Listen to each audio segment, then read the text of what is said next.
나토가 한국을 2등 국가라고 불렀습니다. 유럽 방산 회의장. 폴란드 국방부 차관이 한국산 천모와 K2 전차를 검토하겠다고 하자 브뤼셀은 웃음바다가 됐습니다. 가격 싸니까 품질도 낮겠죠? 위기 땐 제일 먼저 고장나는 게 아시아 장비 아닙니까? 심지어 독일은 경고장까지 보냈습니다. 한국을 선택하는 순간 폴란드는 서방 공급망에서 배제될 것이다. 그런데 단 석 달 뒤 상황이 완전히 뒤집혔습니다. 폴란드 국경에서 한국 천모 시스템이 실전 투입됐고 서방 장비보다 40% 빠른 대응 속도를 보여준 겁니다. 더 놀라운 건 그 다음이었습니다. 폴란드는 천모 3차 추가 계약 5조 6천억 원, K2 전차 2차 계약 9조 원을 체결했고 이제 유럽 각국이 폴란드에 물어보기 시작했습니다. 우리도 한국한테서 살 수 있냐고요. 조롱받던 한국은 어떻게 세계 방산 수출 성장률 1위, 4대 강국을 향해 달리는 나라가 됐을까요?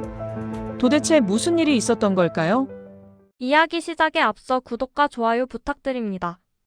여러분의 작은 관심이 더 좋은 콘텐츠를 만드는 큰 힘이 됩니다. 폴란드 국방부 지하 상황실 새벽 3시였습니다. 저는 로베르트 미코시치 폴란드 국방부 차관으로서 이 나라의 안보를 책임지는 사람이었죠. 그날 밤 모니터 앞에 앉아있던 저는 침을 삼킬 수밖에 없었습니다. 화면에는 동부 국경에서 러시아 무인기가 대량으로 침투하는 시뮬레이션이 실시간으로 돌아가고 있었거든요. 붉은색 점들이 우리 영토 안으로 파고드는 모습을 보면서 등골이 서늘해지는 걸 느꼈습니다. 이건 단순한 훈련이 아니었어요. 실제 상황이 벌어질 경우를 가정한 최악의 시나리오였으니까요. 결과는 명확했습니다. 방공 공백이 정확히 72시간 지속되고 주요 산업도시 3곳의 방어가 완전히 실패한다는 거였죠. 화면 속 우리 국토는 속수무책으로 뚫리고 있었습니다. 문제의 본질은 너무나 단순했어요. 쏠 수 있는 미사일이 없었습니다. 재고는 바닥났고 유럽의 공급망은 이미 포화 상태였죠. 저는 즉시 서방 방산 업체들의 연락을 취했습니다. 돌아온 답변은 절망적이었어요. 추가 물량이 빠르면 2년 후에나 가능하다는 겁니다. 게다가 우선순위는 독일과 프랑스라고 했죠. 폴란드는 후순위였습니다. 저는 그 순간 이 나라가 얼마나 무력한지 뼈저리게 느꼈어요. 우리는 나토 회원국이고 서방 동맹의 일원이지만 위기 상황에서는 그저 기다리는 수밖에 없는 존재였으니까요. 그때 실무 담당하냐 차관이 조심스럽게 한 장의 보고서를 제 책상 위에 올려놓았습니다. 표지에는 단 한 줄만 적혀 있었어요. 한국산 천모 다연장 로켓 및 K2 전차, 즉시 투입 가능. 저는 그 문구를 보는 순간 피식 웃음이 나왔습니다. 회의실에 있던 다른 참모들도 마찬가지였죠. 누군가가 큰 소리로 말했어요. 한국이라고요? 또 다른 사람이 비웃듯 덧붙였습니다. 아시아 장비로 나토를 지킨다는 겁니까? 저는 그 보고서를 손으로 밀어내며 단호하게 말했죠. 우리는 시험장이 아니라고요. 폴란드는 검증되지 않은 장비의 실험 무대가 될 수 없다고 했습니다. 회의실은 다시 조용해졌고 우리는 서방 업체들의 답변을 기다리는 수밖에 없었어요. 하지만 상황은 계속 악화되고 있었습니다. 동부 국경에서는 매일 긴장이 고조되고 있었고 우리 군은 충분한 방어 무기 없이 속수무책으로 대기하고 있었죠.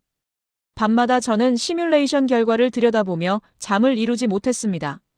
72시간이라는 숫자가 머릿속에서 떠나지 않았어요. 그 시간 동안 우리 국민들은 어떻게 되는 걸까요? 주요 도시들이 무방비 상태로 노출된다면 우리는 과연 나라를 지킬 수 있을까요? 저는 국방부 차관으로서 막중한 책임감에 짓눌려 있었습니다. 이 나라를 지켜야 하는데 방법이 보이지 않았으니까요. 그렇게 이틀이 흘러갔고 저는 브뤼셀로 향하는 비행기에 몸을 실었습니다. 서방 방산 회의에 참석하기 위해서였죠.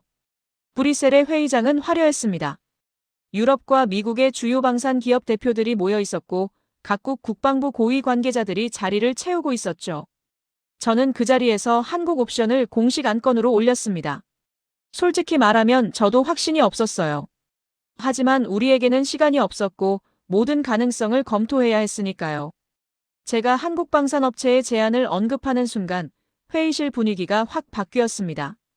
어떤 사람들은 눈을 가늘게 뜨고 저를 쳐다봤고 또 어떤 사람들은 대놓고 비웃는 표정을 지었죠. 독일 대표가 먼저 입을 열었습니다. 가격은 싸겠죠. 그렇게 말하더군요. 그 말투에는 명백한 경멸이 담겨 있었어요. 프랑스 대표는 더 노골적이었습니다. 납기가 빠른 건 품질이 낮아서 아닙니까? 그렇게 물었죠. 미국 컨설턴트는 한숨을 쉬며 말했습니다. 아시아 장비는 위기 상황에서 제일 먼저 멈춘다고요. 역사가 증명한다고 덧붙였죠. 회의실에 웃음이 번졌습니다. 저는 그 순간 제 자신이 한없이 작아지는 걸 느꼈어요. 저는 폴란드의 안보를 책임지는 사람인데 이 자리에서 조롱거리가 되고 있었으니까요.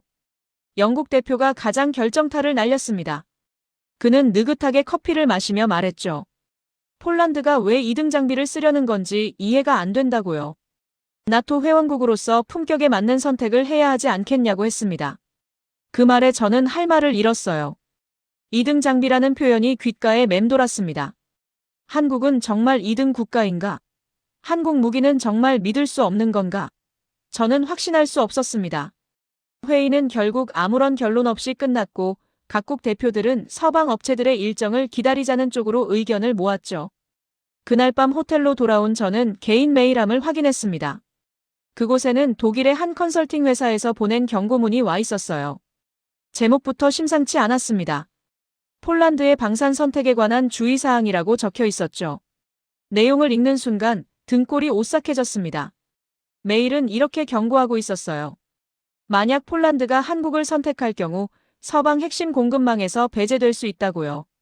기술 이전이 중단될 수 있고 향후 공동 개발 프로젝트에서 제외될 가능성이 크다고 했습니다. 이건 단순한 조언이 아니었어요. 명백한 협박이었죠. 저는 노트북 화면을 멍하니 바라봤습니다. 이게 동맹인가?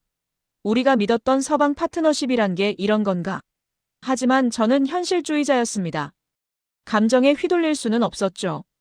폴란드의 안보가 걸린 문제였으니까요. 저는 그날 밤 결론을 내렸습니다. 한국은 위험하다고요. 한국은 검증되지 않았고 한국은 믿을 수 없다고 스스로를 설득했습니다. 서방이 그렇게 말하는데 제가 뭘 알겠습니까?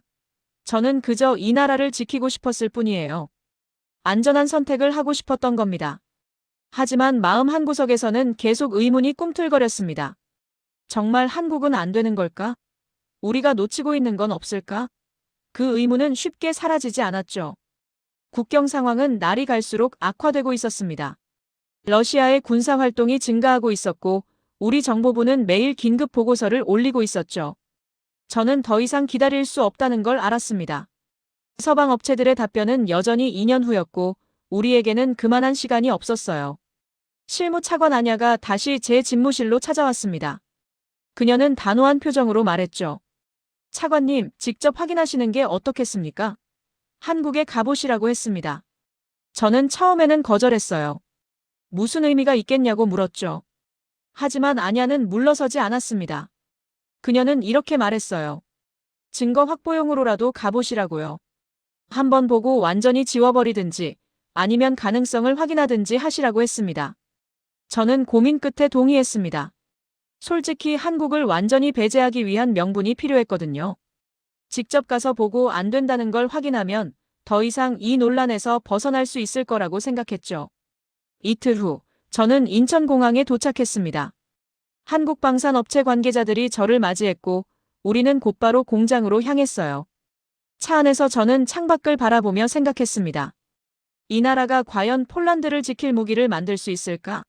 솔직히 기대하지 않았어요. 그저 형식적인 방문이라고 생각했죠. 공장에 도착한 건 저녁 9시쯤이었습니다. 늦은 시간이라 라인이 멈춰 있을 거라고 예상했어요. 하지만 제 예상은 완전히 빗나갔습니다. 공장 문을 열고 들어간 순간 저는 눈을 의심했습니다. 밤 11시가 다 되어가는데 생산 라인은 멈추지 않고 돌아가고 있었거든요. 작업자들은 정확한 동작으로 천무 발사대를 조립하고 있었고 컨베이어 벨트 위로는 완성된 시스템들이 계속해서 흘러나오고 있었죠. 저는 안내자에게 물었습니다. 야간 작업이 일상인가요? 그는 담담하게 답했어요. 납기를 지키려면 당연한 거라고요. 저는 그 말에 할 말을 잃었습니다. 벽에 붙은 일정표를 보는 순간 제 머릿속의 모든 계산이 흔들리기 시작했습니다. 거기에는 월 단위, 분기 단위로 정확한 납기가 적혀 있었어요. 몇 월 며칠에 천무 발사대 몇 대가 완성되고 며칠에 K2 전차가 출하된다는 게 명확하게 표시되어 있었죠. 서방 업체들은 항상 검토 중이라고 했습니다. 조율이 필요하다고 했고 일정은 유동적이라고 했어요. 하지만 여기는 달랐습니다. 이 날짜에 도착한다고 말하고 있었죠. 저는 그 순간 처음으로 이런 생각이 머릿속을 스쳤습니다. 이건 단순히 무기를 만드는 게 아니라고요. 시스템을 운영하고 있다고요. 그리고 그 시스템은 제가 지금껏 봐왔던 서방의 방식과는 완전히 달랐습니다. 다음 날 아침, 저는 한국방산업체의 회의실에 앉아 있었습니다. 그들은 화려한 프레젠테이션을 준비하지 않았어요. 대신 테이블 위에 두꺼운 서류 뭉치를 올려놓았죠. 저는 그 서류를 넘기기 시작했습니다.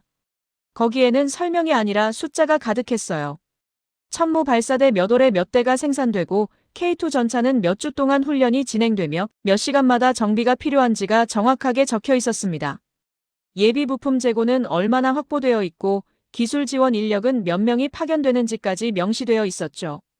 저는 서방 업체들과의 회의를 떠올렸습니다. 그들은 항상 비전을 이야기했어요. 파트너십을 강조했고 장기적인 협력 관계를 말했죠. 하지만 정작 언제 무엇이 도착하는지는 명확하게 말하지 않았습니다. 검토 중이라는 말만 반복했어요. 반면 한국은 설명하지 않았습니다. 대신 정확한 날짜를 제시했죠.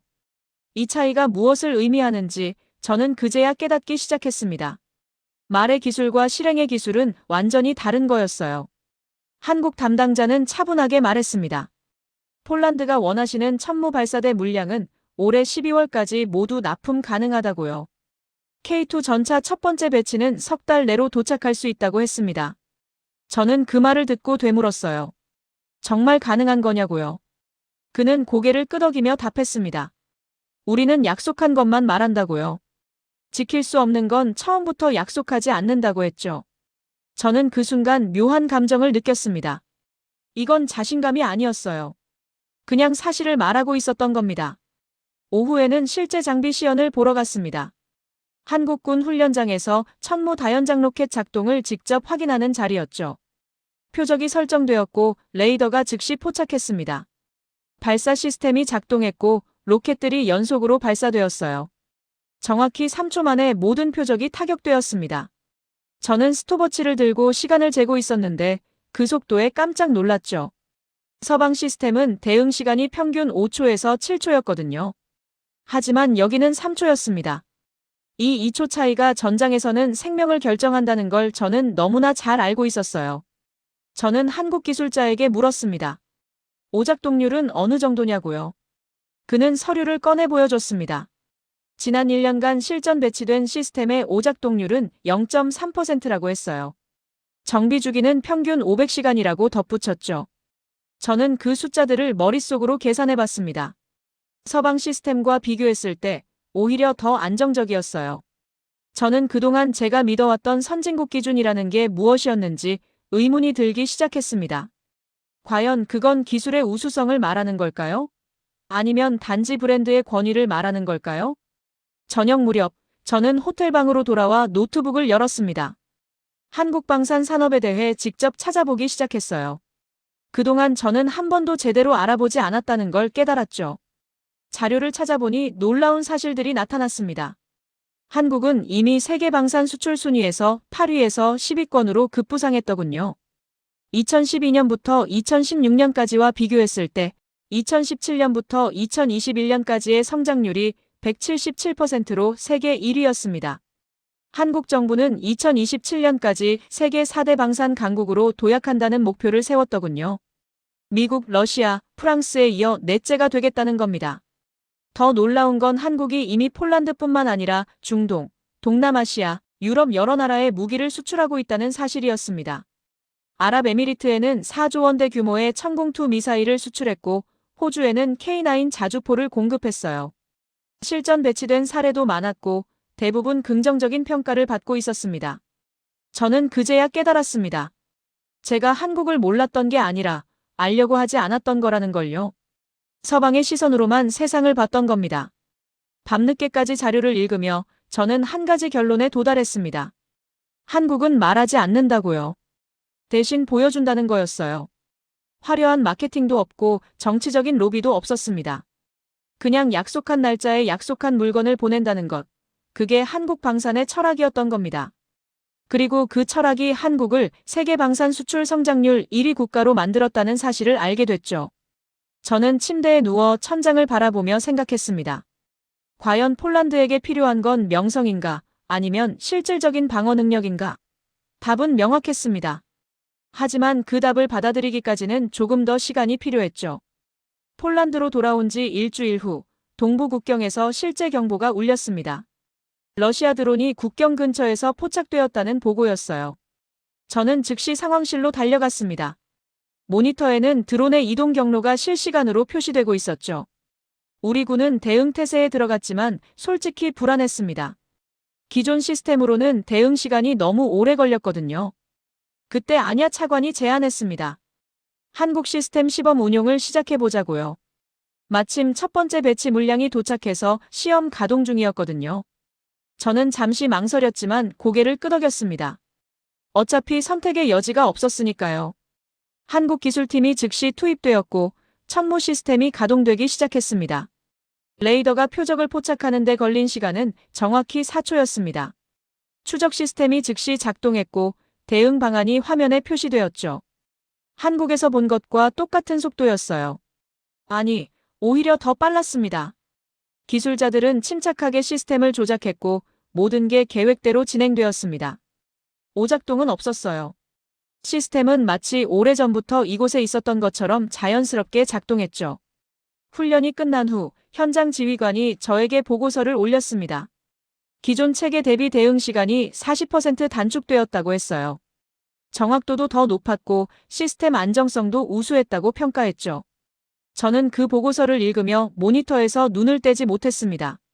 화면 속에서 한국 시스템은 여전히 완벽하게 작동하고 있었거든요. 저는 그날 밤 집무실에 혼자 남아 생각에 잠겼습니다. 브뤼셀 회의장에서 들었던 조롱이 떠올랐어요. 2등 장비라고 했던 그 말들이요. 하지만 지금 제 눈앞의 현실은 달랐습니다. 한국 시스템은 작동했고 우리 군은 그것으로 국경을 지키고 있었어요. 이론이 아니라 실전이었습니다. 회의실에서의 말이 아니라 전장에서의 결과였죠. 그리고 한국이 세계 방산 수출 성장률 1위라는 사실도 이제는 이해가 됐습니다. 이들은 말로 약속하지 않고 결과로 증명했으니까요. 다음 날 아침 저는 참모들을 소집했습니다. 그리고 말했어요. 한국 시스템 추가 도입을 검토하겠다고요. 회의실은 술렁였습니다. 누군가는 걱정스럽게 물었죠. 서방의 반응은 어떻게 하시겠냐고요. 저는 단호하게 답했습니다. 우리가 지켜야 할 건 서방의 체면이 아니라 폴란드 국민이라고요. 숫자가 증명했다고 현장이 답을 줬다고 말했습니다. 실무 협상이 시작되었습니다. 한국 측은 여전히 말이 적었어요. 대신 구체적인 일정표를 내밀었죠. 천무 발사대 몇 월에 몇 대, K2 전차 몇 주 훈련, 몇 시간 정비, 모든 게 명확했습니다. 저는 그 일정표를 보며 안도감을 느꼈어요. 이제 우리에게도 확실한 계획이 생긴 거니까요. 더 이상 막연하게 기다릴 필요가 없었습니다. 국경 훈련은 계속되었고 한국 시스템의 성능은 날이 갈수록 입증되었습니다. 우리 조종사들은 처음엔 낯설어했지만 곧 적응했어요. 오히려 기존 시스템보다 더 직관적이라고 평가했죠. 정비팀도 마찬가지였습니다. 부품 교체가 간단했고 매뉴얼이 명확했다고 했어요. 한국 기술자들은 필요할 때만 개입했고 나머지는 우리 인력이 자체적으로 처리할 수 있었습니다. 이게 바로 한국이 세계 4대 방산 강국을 목표로 하는 이유구나 싶었습니다. 단순히 무기를 파는 게 아니라 운용까지 책임지는 거였죠. 석 달 후 다시 브뤼셀 회의가 열렸습니다. 이번에는 분위기가 완전히 달랐어요. 저는 회의장에 들어서면서 사람들의 시선을 느꼈습니다. 예전처럼 비웃는 눈빛이 아니었죠. 오히려 조심스러운, 뭔가 궁금해하는 표정들이었어요. 폴란드가 한국 시스템을 실전 배치했다는 소식이 이미 퍼진 상태였거든요. 한국이 세계 방산 수출 순위에서 급부상하고 있다는 뉴스도 함께요. 회의가 시작되고 제 차례가 왔습니다. 저는 준비한 자료를 화면에 띄웠어요. 실제 운용 데이터였습니다.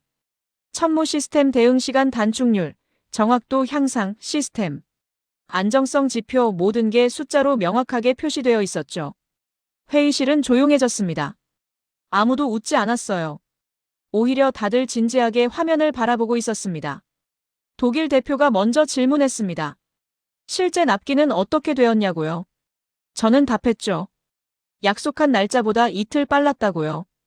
프랑스 대표는 기술 이전에 대해 물었습니다. 가능하냐고요? 저는 고개를 끄덕였어요. 한국 측은 기술 이전에도 적극적이라고 말했습니다. 영국 대표는 아무 말도 하지 않았습니다. 예전에 2등 장비라고 조롱했던 그 사람은 그저 서류만 들여다보고 있었죠.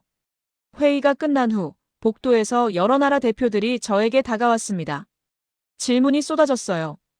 얼마나 빨리 더 받을 수 있냐고, 공동 생산은 가능하냐고, 가격 협상 여지는 어느 정도냐고 물었습니다.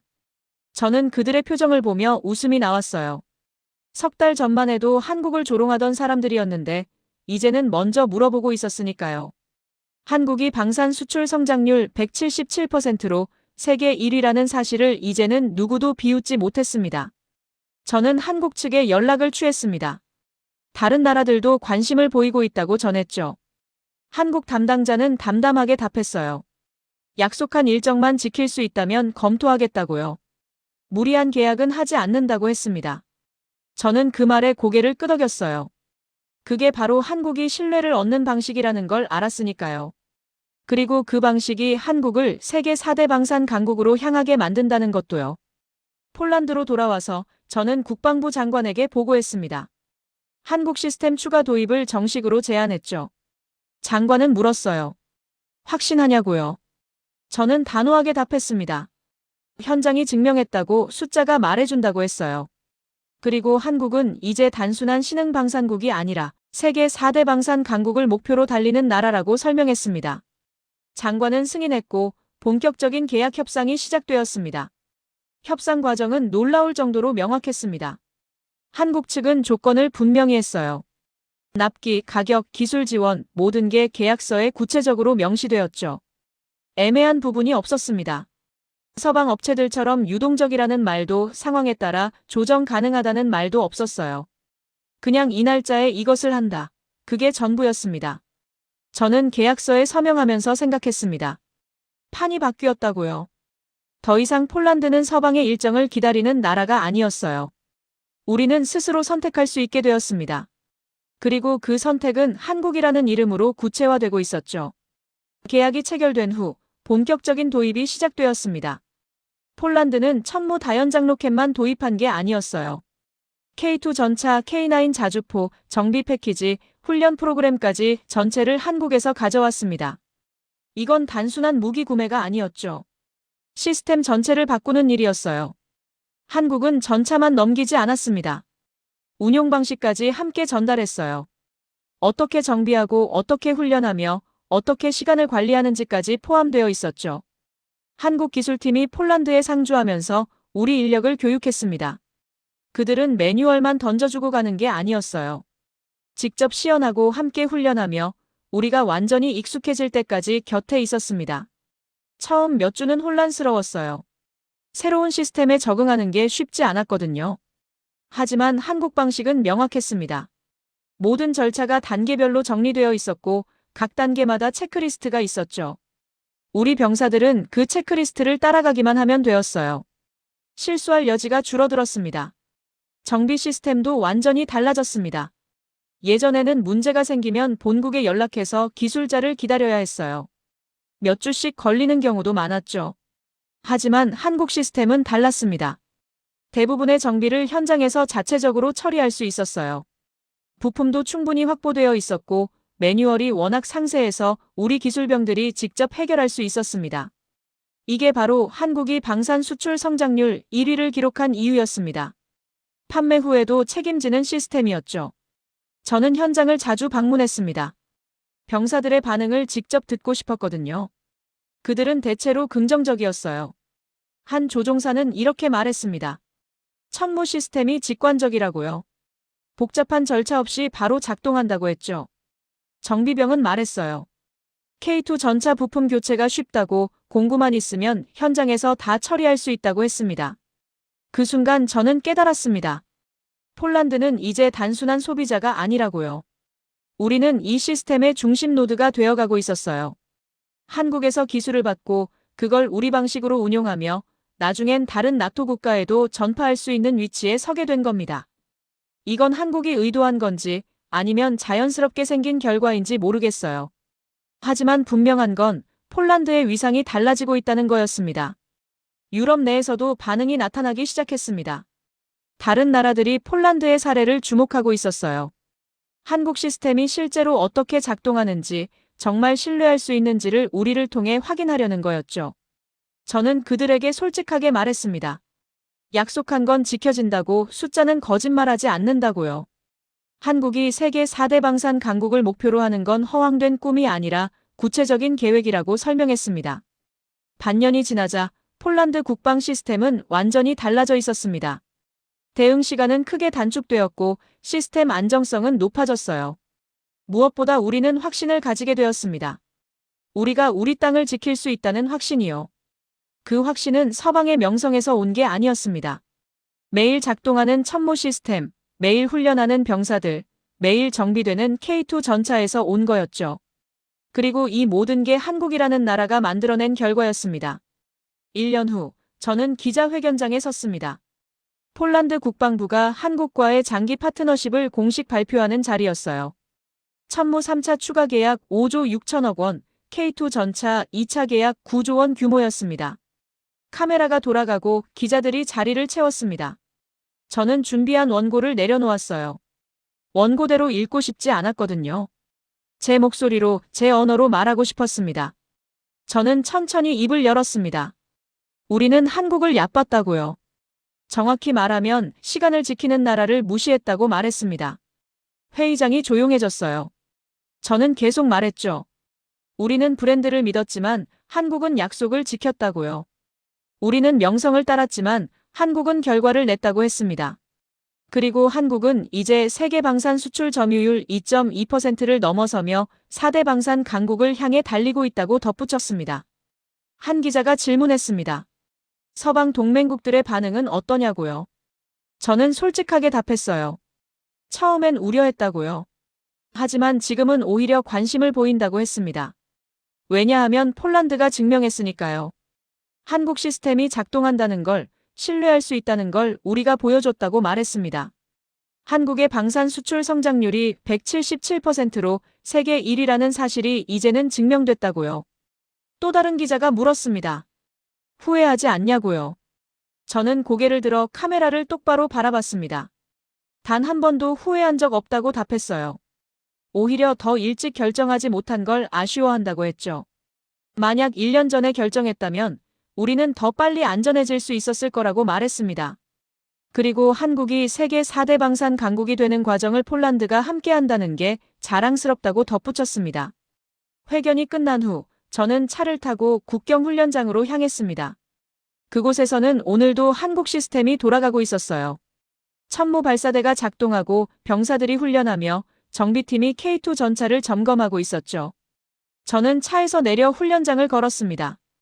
병사들이 격려했고 저는 답례했어요. 한 젊은 병사가 다가와 물었습니다. 차관님, 이 시스템 정말 좋습니다. 어떻게 도입하게 된 건가요? 저는 잠시 생각하다가 답했어요. 숫자를 믿었기 때문이라고요. 말이 아니라 결과를 봤기 때문이라고 했습니다. 그리고 한국이라는 나라가 세계 방산 수출 성장률 1위를 기록한 이유를 이해했기 때문이라고 덧붙였죠. 병사는 고개를 끄덕이며 다시 훈련장으로 돌아갔습니다. 저는 하늘을 올려다봤습니다. 맑은 하늘이었어요. 평화로운 풍경이었죠. 하지만 저는 알고 있었습니다. 이 평화가 우연히 온 게 아니라는 걸요. 매일 작동하는 시스템, 매일 지켜지는 약속, 매일 훈련하는 병사들이 만들어낸 결과라는 걸 알았습니다. 그리고 한국이 세계 4대 방산 강국을 향해 달리는 이유도 이제는 명확히 이해했습니다. 그들은 말하지 않고 보여주니까요. 저는 주머니에서 핸드폰을 꺼내 한국 담당자에게 메시지를 보냈습니다. 감사하다고요. 약속을 지켜줘서 고맙다고 썼어요. 몇 분 후 답장이 왔습니다. 짧은 문장이었죠. 당연한 겁니다. 우리는 약속한 것만 합니다. 저는 그 문장을 읽으며 미소를 지었습니다. 그래, 이게 한국이구나 싶었어요. 그리고 이게 바로 한국이 세계 4대 방산 강국으로 향하는 방식이구나 깨달았습니다. 훈련장을 떠나며 저는 뒤돌아봤습니다. 한국 K2 전차들이 줄지어 서 있었고 천무 발사대가 가동되고 있었어요. 저는 확신했습니다. 우리가 옳은 선택을 했다고요. 폴란드는 이제 안전하다고요. 그리고 그 안전은 한국이라는 이름으로 세계 4대 방산 강국을 향해 달리는 그 나라의 약속으로 지켜지고 있었습니다.